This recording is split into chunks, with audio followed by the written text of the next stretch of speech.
नमस्कार. साप्ताहिक विवेकमध्ये आपल्या सगळ्यांचं हार्दिक स्वागत आहे. मी चंद्रशेखर नेने, आंतरराष्ट्रीय घडामोडींचा अभ्यासक. माझ्याबरोबर आशिष केणी व्हिडिओग्राफर आहेत. या आधीचा माझा जो संवाद झाला भाग्यश्री पारनेरकर यांच्याबरोबर, त्या संवादामध्ये आम्ही जे व्यक्त केलं होतं की फारसं काही या शांती वार्तेतनं घडणार नाही. हे जे इस्लामाबादमध्ये जमले होते, मुळामध्ये पाकिस्तानामध्ये लोकांनी शांती वार्ता करायला जमावं हाच एक विनोद आहे. त्या देशाने कधीही शांततेचा अनुभव स्वतः घेतला नाही, इतरांना घेऊ दिला नाही आणि सध्या तर तिथे नुसता धुमाकूळ चालला आहे. प्रत्येक पक्षाचे वेगळे वेगळे दहशतवादी येऊन तिथे हल्ले करतायत. आता ही शांती वार्ता तिथे घेण्याची अभिनव कल्पना ज्या कोणाची होती त्याला नोबेलच द्यायला पाहिजे आणि पाकिस्तानचे लोक ते मागतच होते नोबेल पारितोषिक. परंतु अपेक्षेप्रमाणे ती पूर्णपणे निष्फळ ठरली, कारण दोन्ही पक्षांच्या मागण्या या एकमेकांच्या उरावर बसणाऱ्याच होत्या. तिथे कुठेही अशी जागा नव्हती की जिथे संवाद होऊ शकेल. इराणला काय पाहिजे होतं? इराणने 3 गोष्टी सांगितल्या होत्या. एक म्हणजे आम्ही अणुबॉम्ब बनवणारच, आम्हाला अणुबॉम्ब बनवण्यापासून रोकायचं नाही. दुसरं म्हणजे आमचं खूप नुकसान झालंय, त्या नुकसानाचे पैसे अमेरिकेने आम्हाला द्यायचे. आणि तिसरं म्हणजे होर्मुझचा संबंध कंट्रोल आम्हाला पाहिजे. आता त्याला उत्तरं अशी वेगळी वेगळी होती की एक तर म्हणजे होर्मुझ तुमच्या बापाची नाही. होर्मुझची सामुद्रधुनी हा ओपन सी आहे. United Nations Convention on laws of open sea या नावाचा UN क्लोज नावाचा एक चार्टर आहे. त्या चार्टरच्या अन्वये कुठल्याही देशाला ओपन सीमध्ये स्वतःची मालकी हक्क प्रस्थापित करता येत नाही. प्रत्येक देशाचं असतं की तुमच्या किनाऱ्यापासून 12 सागरी मैलापर्यंत तुमची हद्द असते, त्याच्यापुढे 200 सागरी मैलापर्यंत तुमचा एक्सक्लुझिव्ह इकॉनॉमिक झोन असतो, म्हणजे तुम्ही त्यातलं मासेमारी तुम्हीच फक्त करू शकता वगैरे वगैरे. परंतु असं कुठेच नसतं हो की समुद्रधुनी आहे तिथे तुम्ही तुमचा कंट्रोल संपूर्ण घेऊ शकता. उद्या असं झालं तर सिंगापूर सांगेल की मलाक्काच्या समुद्रधुनीमध्ये आमचा कंट्रोल आहे, कोणी यायचं कोणी जायचं आम्ही ठरवू. असे प्रत्येक ब्रिटिश चॅनलमध्ये इंग्लंड आणि फ्रान्स दोघंही सांगतील की या दोघांवरती आमचा हक्क आहे आणि आम्ही कोणालाही येऊ देणार नाही. शुद्ध खुळेपणा आहे. इराणने दादागिरी चालवली होती कारण त्यांना लक्षात आलं होतं की होर्मुझची सामुद्रधुनी हे जगाच्या अर्थव्यवस्थेचं नाक आहे. ती जर दाबून धरली तर सगळ्या जगामध्ये तडफडाट होईल आणि त्यानंतर जग हे अमेरिकेच्या मागे लागेल की तुम्ही इराणला मनवा, इराणचं मतपरिवर्तन करा आणि काय घेता येत ना $1 पर बॅरल ऑइल ते द्या, पण ही मोकळी करा आणि सुरक्षितच आम्हाला द्या. मागे मी सांगितलं होतं त्याप्रमाणे एक जरी बॉम्बस्फोट झाला कुठल्याही समुद्रमार्गावर तर इन्शुरन्स कंपन्या त्यांचं प्रीमियम लगेच वाढवतात आणि ते खाली येत नाही. आणि हे सगळे वाढलेले चार्जेस, इराणने घेतलेले चार्जेस, प्रीमियम झाले, ते सगळे द्यायचे कोणी असतात? इराण देणार नसतो, अरब राष्ट्र देणार नसतात, विकत घेणारे आपण लोक आपण द्यायचे असतात. मग आपण हा प्रश्न विचारला पाहिजे इराणला की तुम्ही अमेरिकेला सांगतात नुकसान भरपाई द्या, अमेरिकेने तुम्हाला द्यावं, आम्हाला त्याचा का भुर्दंड? आणि हाच प्रश्न ओमानच्या राजांनी सुद्धा विचारला की त्यांनी सांगितलं ओमानला तुम्हाला याच्यातलं थोडंसं देऊ, पण अतिशय चांगलं उत्तर ओमानच्या राजाने दिलं, कारण अर्धा भाग दक्षिणेकडचा भाग हा ओमानचा आहे समुद्रधुनीचा. ते म्हणले असं काही नाही, ओपन सीच पाहिजे आणि असलं आम्हाला तुमच्याकडनं काही पैसे नको, तुम्ही घ्यायचे नाही आम्ही घ्यायचे नाही वगैरे. पण ट्रम्प त्यांच्या लक्षात एक गोष्ट आली होती की इराणकडे आता एकच हत्यार उरलंय. त्यांची नेव्ही संपली आहे, त्यांचा एअरफोर्स संपला आहे, त्यांचे जे मिसाईल लॉन्चिंगचे अड्डे ते बरेचसे बंद करत आणलेत. आता काय उरलंय? तो होर्मुझ. होर्मुझ जर आपण ताब्यात घेतलं तर इराणकडे लढायला सुद्धा काही उरणार नाही. आणि ट्रम्पचं वैशिष्ट्यच आहे की वाटाघाटी चालू असताना ते हल्ल्याच्या तयारी करतच असतात. खरं म्हणजे तिथे त्यांनी 2 विनाशिका, ज्याला इंग्लिशमध्ये डिस्ट्रॉयर म्हणतात, 2 अत्याधुनिक जहाजं त्यांनी होर्मुझच्या मुखाशी आणून ठेवलीच होती. वाटाघाटी चालू असतानाच त्यांचा प्रवास सुरू झाला होता आणि वाटाघाटीचा शेवटचा 1 तास खूप महत्त्वाचा होता. शेवटच्या 1 तासामध्ये असं सांगण्यात आलं इराणच्या प्रतिनिधी मंडळाला की तुम्ही जर ही आमची ऑफर स्वीकारली नाही, अमेरिकेची ऑफर सरळ होती, होर्मुझ सोडायचं, अण्वस्त्र करायची नाही, मुकाट्याने घरात बसायचं आणि इथे जे अरब राष्ट्र आहेत त्यांना त्रास द्यायचा नाही, अशी त्यांची साधी साधी मागणी होती. इराण म्हणलं की आम्ही हे काही स्वीकारणार नाही. आणि पुन्हा लेबनॉनचा एक भानगड आणली होती त्यांनी कारण नसताना की लेबनॉनवरती हल्ला इस्रायलने केला नाही पाहिजे वगैरे. अमेरिकेने सांगितलं होतं इस्रायलचा या वाटाघाटीत काही संबंधच नाही आहे, त्यांच्याशी तुम्ही वेगळं डिस्कस करा, आमच्याशी काय त्याच्यात बोलताय. पण हे नाही म्हटल्यानंतर ते रागाने उठून गेले, इराणचे प्रतिनिधी रागाने उठून गेले आणि पाकिस्तानने त्यांना सांगायचा प्रयत्न केला की तुम्ही आता इथनं जर यांची मागणी स्वीकारली नाही तर दिवस फार खराब येतील.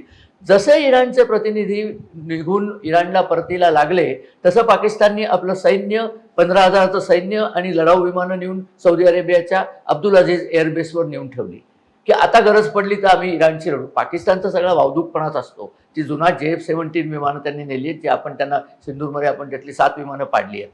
असली विमानं सौदी अरेबियात नेऊन बसवली आहेत आणि लढाई झाली तर आम्ही त्याच्यात भाग घेऊ वगैरे वगैरे वल्गना त्यांनी केल्या. ते सोडून देऊया. त्यांच्यावरती सौदी अरेबिया संतापलेला आहे, युनायटेड अरब एमिरेट्स म्हणजे संयुक्त अरब अमिरेती तर भयंकर संतापलेले आहेत, कारण त्यांना याच्यात घेतलंच नव्हतं पाकिस्तानने. आणि इराणला आता राग आलेला आहे की तुम्ही आम्हाला इथे बोलवून आमच्यावरती अमेरिकेच्या अटी लादायची जबरदस्ती चालवली होती, ती आम्ही मानली नाही. खूप बाणेदारपणा दाखवला. पण त्या बाणेदारपणाची किंमत आता अशी आहे की ट्रम्प यांनी 2 विनाशिका तिथे घुसवलेल्या आहेत आणि आत्ता जी कामं चालली आहेत ती इराणनी जे पाणसुरुंग पेरले ते सुरुंग काढण्याचं कामं चालली आहेत. मोठं जोखमीचं काम असतं. अमेरिकेने ते करायला घेतलंय आणि ट्रम्पनी जगाला सांगितलं की हे काम मी अमेरिकेकरता करत नाहीये, कारण होर्मुझच्या समुद्रातून आलेलं तेल, नॅचरल गॅस आम्हाला नकोय, हा जगाला पाहिजे म्हणून आम्ही हे करतोय, कारण ते जोखमीचं काम जे काढण्याचं आहे. आणि हे ऐकल्यानंतर आता युरोपियन कम्युनिटीचे जे लोक आहेत, सगळी EUची लोक, ब्रिटन वगैरे सगळे अमेरिकेच्या मदतीला आता यायला निघालेले आहेत. कारण याच्या बरोबरच ट्रम्पनी होर्मुझच्या समुद्रधुनीची नाकेबंदी केली आहे. इथे नाकदांबून तोंड उघडण्याचा वाक्प्रचार अगदी कामाला येतो, कारण होर्मुझची समुद्रधुनीची नाकेबंदी झाली म्हणजे इराणचं तेल बाहेर येत नाही. इराण पैसे कशावर कमवतो? तेल विकल्यावर कमवतो. त्यांचं तेल बाहेर येत नाही. सौदी अरेबियाचं तेल ओमानच्या किनाऱ्यातनं बाहेर येतं, लाल समुद्रातनं बाहेर येतं. इराणला जागाच नाही आहे जायला. एक तर त्यांचं तेल येत नाही आणि त्यांचं तेल घेणारा मुख्य ग्राहक कोण? चीन. चीनचं नाक दाबलं गेलं. त्यामुळे चीनने थैथयाट सुरू केला. त्याच्यावरती ट्रम्पने आणखीन एक गोष्ट केली की त्यांच्या गुप्तहेरांकडनं त्यांना कळलं होतं की चीन हा इराणला मिसाईल्स पुरवतोय, अन्नधान्य पुरवतोय, कारण सध्या खायचे पण वांदे झालेत, शस्त्रास्त्र पुरवतोय आणि त्या पुरवठ्याचा मार्ग हा पाकिस्तानात नाही. त्यामुळे ट्रम्पनी तर चीनला सांगितलंच आहे की तुम्ही इराणला जे जे देश मदत केली त्यांच्यावरती 50% ड्युटी तर आम्ही लावणारच आहोत. म्हणजे चीनचा व्यापार अनेक अमेरिकेशी होतोय ते खच्ची होणार आहे. आणि सर्वात महत्त्वाचं म्हणजे आता पाकिस्तानलाही गुंडाळायची प्रयोग सुरू झालेला आहे आणि ही नाकेबंदी यशस्वी व्हावी याकरता ट्रम्पनी प्रचंड सेनासंभार तिथे मांडलेला आहे. गेल्या व्हिडिओत मी सांगितलं की ट्रम्पनी तो GBA-72 नावाचा प्रचंड मोठा जो 2 टनी बॉम्ब आहे तो सगळा त्या किनारपट्टीवर टाकून यांचे मिसाईल लॉन्चर्स त्यांनी इराणचे संपवलेले आहेत. आता इराणकडे खेळायला पानच उरलेलं नाहीये. आपण म्हणतो ना पत्त्यात हुकमाचं पान, इराणचं हुकमाचं पान होतं होर्मुझची समुद्रधुनी आणि त्याचं ब्लॉकेड. आता ते ब्लॉकेड ते जर तोडायचं असलं तर इराणला नेव्हल जहाजं वापरायला लागेल. ट्रम्पने त्यांना खिजवायला सांगितलं, एवढ्यात तुमची जहाजं आहेत कुठे? सगळी नेव्ही बुडवून टाकलेली आहे. समुद्राच्या तळातनं ती जहाजं कशी वर येणार? त्यामुळे ते होणार नाही. मिसाईल्सचं काय, जर इराणचा थोडासा कार्यक्रम चाललाय तो सुद्धा चीननी पुरवलेल्या मिसाईलच्या साठ्यावर चाललाय, तोही आता फार दिवस चालणार नाही. माझ्या मते आता इराणचं पतन हे जवळजवळ निश्चित आहे. एक व्हिडिओ समोर आला. लोक काय करतात, इराणमध्ये काय घडलं ते सांगत नाहीत. इराणमध्ये एका अंड्याची किंमत इराणी रियालमध्ये म्हटली तर 17,000 इराणी रियालचं एक अंड मिळतंय. विचार करा, त्याला काही अर्थ आहे का? 17,000 इराणी रियाल म्हणजे भारताचा 1 रुपया बरं का. सध्या इराणचा फॉरेन एक्सचेंजची परिस्थिती वाईट आहे. लोकांना खायला अन्न नाही आहे, प्यायला पाणी नाही आहे, कारण इराणमध्ये पाण्याचे साठे कोरडे पडत चाललेले आहेत. आणि अमेरिकेने जर खर्ग आयलंडवरती, खर्ग बेट आहे त्याच्यावरती जर बॉम्बफेक केली तर विकायला एक थेंब सुद्धा तेल इराणकडे उरणार नाहीये. सगळे इराणच्या हातातले पत्ते काढून घेतलेत. आता प्रश्न असा आहे की इराण शरणागती पत्करत का नाही? त्याचं कारण एकच आहे, IRGC Irani Republican guard core नावाचे जे कट्टर सैन्य त्यांनी पाळून ठेवलंय त्या सैन्याला शरणागती पत्करायची नाहीये. आणि त्यांनी संबंध पॉलिटिकल एस्टॅब्लिशमेंटला म्हणजे इराणच्या राजकारणी सगळी जी मंडळी आहे त्या सगळ्यांना आपल्या जरबेत ठेवलंय. त्यांना काहीही करता येत नाहीये. बरं, यांचा लीडर तो काय, ते भूतच आहे.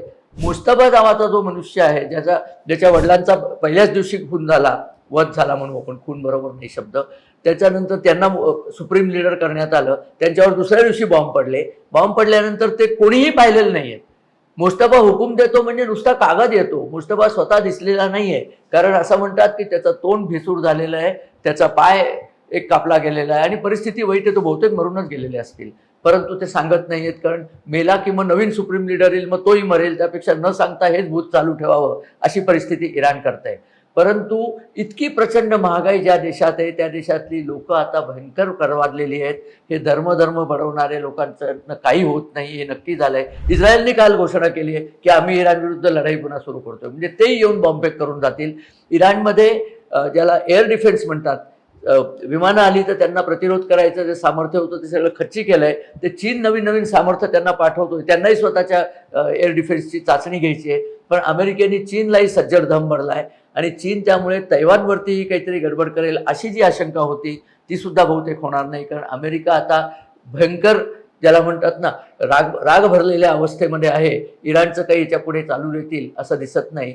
जागतिक शांतता होणार नाही असं लोक म्हणतात आणि सगळे लोक ते योग्यच म्हणतात. आम्ही सुद्धा म्हणतो की आम्हाला सुद्धा हॉर्मुझची सामुद्रधुनीचं ब्लॉकेड केलं तर त्रास आहे, पण हा ब्लॉकेड काही दिवसापुरता आहे. त्यानंतर हे पुन्हा मोकळं व्हायला लागेल. कारण अरब राष्ट्रांनी अमेरिकेला कळकळीची विनंती केली आहे की या वेळेला इराणचं खच्चीकरण केल्याशिवाय बाहेर पडायचं नाही, हे लढाई थांबवायची नाही. त्यामुळे इस्रायल आणि अरब राष्ट्र कधी नव्हे ती एकत्र आलेली आहेत. इराण हा एकाकी पडलेला आहे आणि त्यांचे जे पाळलेले कुत्रे आहेत, हुती येमेनमध्ये आहेत, हिजबुल्ला याच्यामध्ये आहे लिबनॉनमध्ये, आणि हमास आहे, ते सगळ्यांची आता तोंड बंद होत चाललेली आहेत. लवकरच आपल्याला सगळ्यांना एका शांत पश्चिम आशियाचा अनुभव येऊ शकतो. आणि गंमत म्हणजे हे सगळं असताना जेव्हा पाकिस्तानने आपलं सैन्य सौदी अरेबियात नेलं तर त्यानंतर तातडीने प्रचंड हल्ले TTP आणि BLAच्या लोकांनी पाकिस्तानवर सुरू केले. अशी बातमी आहे की नोशकी हे जे बलुचिस्तानातली जागा आहे त्या नोशकीवरती प्रचंड मोठा हल्ला झालाय. एक याचा काफला चालला होता आर्मीचा पाकिस्तानचा, तो काफला बलुच बंडखोरांनी किंवा स्वातंत्र्य युद्धांनी उडवला आणि हजारांवरती पाकिस्तानी सैनिक मेलेत अशा बातम्या आहेत. तालिबान जे वरती बसलेले आहेत खबर पाठवून ते आता हल्ला करायला पुढे येत आहेत. पाकिस्तानचं बहुतेक याच प्रकारामध्ये सगळं आता हे पळून जातील. मुनीर आणि शहबाज शरीफ उरलेल्यांचं तिथे कांडात निघेल. खायला अन्न नाहीच आहे, गोळ्या अंगावरती येतातच आहेत. पाकिस्तानी सैन्य पळून चाललेलं आहे. भारत याच्यात हल्ला का करत नाही अशी एक लोकांच्या मनात शंका येते. पण शत्रू एकमेकांचे गळे कापत असताना आपण आपल्या सूर्या कशाला विटाळायच्या? चालू दे ना त्यांचं. सगळे गळे कापून झाले की आपल्याला हे सगळं ताट मिळणारच आहे. कारण भारताला गिलगिट बाल्टिस्तानवरती ताबा मिळवायचा आणि याला आता अमेरिकेची संमती मिळेल. कारण चीनचं जे मदत आहे इराणला ती वाया गिलगिट बाल्टिस्तानच जाते. त्यामुळे गिलगिट बाल्टिस्तान भारतात परत आलं तर तो चीनचा जो सीपेक आहे तो कायमचा बंद पडेल. चाबार बंदर इराणने आपल्याला देऊ केलेलंच आहे, त्यामुळे तिथे काही नुकसान होणार नाही. एकूण पश्चिम आशियामध्ये बहुतेक आता शांतता नांदेल येत्या आठवड्याभराचा प्रश्न आहे असा माझा अंदाज आहे. प्रत्यक्ष लष्करी तज्ज्ञ काय सांगतात ते त्यांच्याशी चर्चा करायला लागेल. चांगले दिवस येतील असं मी आपल्याला सांगू इच्छितो. भारताची परिस्थिती उत्तम आहे. आपल्याकडे गॅस आणि तेल आणि सगळा पुरवठा आहे. पंतप्रधान नरेंद्र मोदींनी 2 लोक आपली तिथे पाठवले आहेत. या युद्धाच्या धुमश्चक्रीमध्ये जयशंकर अबुधाबीमध्ये आहेत आणि हरदीप सिंग कतारमध्ये आहेत की युद्धानंतरची आपली परिस्थिती काय करायची आणि आपली जी जहाजं अडकली आहेत ती सोडवून कशी घ्यायची. त्या जहाजामध्ये माल आहे ना, गॅस आहे आणि तेल आहे, त्याचा प्रयत्न चालू आहेत. तेलाचे भाव पुन्हा थोडे वर गेलेत त्यामुळे शेअर बाजार खाली आलेला आहे. परंतु माझ्या मते हे 8 किंवा 10 दिवसाचा प्रश्न आहे. याच्यातनं लवकरच जग बाहेर पडेल आणि होपफुली जरा शहाणपणाकडे वळेल अशी अपेक्षा करूया. बघूया पुढे काय काय होतं ते. असं सगळं व्हावं याची शुभेच्छा वर्तून मी हा व्हिडिओ थांबवतो. आपल्याला जर हा व्हिडिओ आवडला तर आपण मित्रपरिवाराबरोबर शेअर करा. आमच्या इंटरव्ह्यूच्या व्हिडिओला खूप चांगल्या कमेंट्स आलेल्या आहेत, त्याबद्दल सगळ्या कमेंटकर्त्यांचा धन्यवाद. आणि यापुढे नवीन नवीन विषय आणि अर्थात ही युद्धाची मालिका आपली चालूच राहील. व्हिडिओ बघितल्याबद्दल धन्यवाद आणि नमस्कार.